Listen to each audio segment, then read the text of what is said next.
Hi guys, for today's video ay magluluto tayo ng gulay na ginataang alimasag guys, at saka mga gulay na natay kanang naang kalabasa o kanang sa tawag na basta sali siya nga gulay guys, ato siyang gataan kani atong alimasag guys. So ako sa ning siyang gibutangan og gipakuluan sa nako ning tubig guys.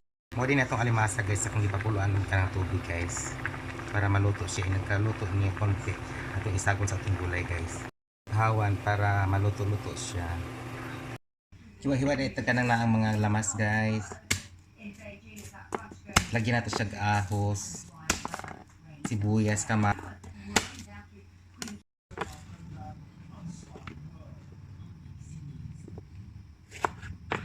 kamatis,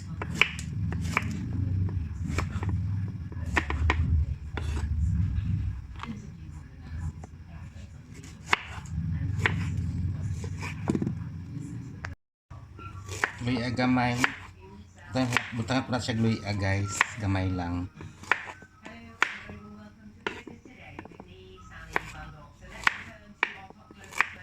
So mo na natong lutuon tanan guys, kanini mo natong lamas ka ng sibuyas, kamatis ug bawang, luya gamay, dried mushroom ug kanini atong gulay nga sari-sari na ampalaya na ay talong na ay kuan kaning okra og kaning sa isa ni kaning balatong og kaning ato isagol guys. Ato siyang gataan guys.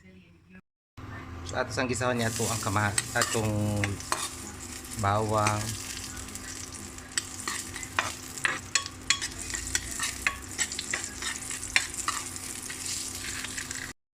gisa po nato itong kamatis guys.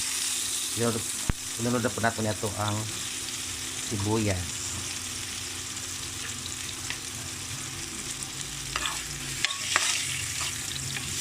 Gisa muna natin yung ating mga lamas-lamas.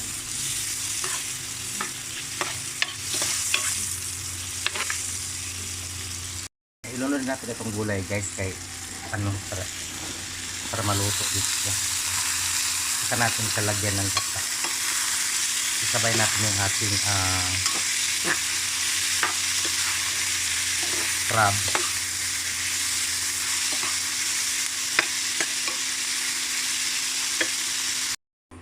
Yan guys, nilagay ko na pala yung aking crab saka yung gata ko guys. Mamaya na natin ilagay yung ating mushroom siya guys. Siyempre di na mawala sa to kanato ang sani guys, kaning tanglad guys, kay mo gyud pang pabango sa ato ang giluto guys. Yan, lagay na natin yung ating tanglad.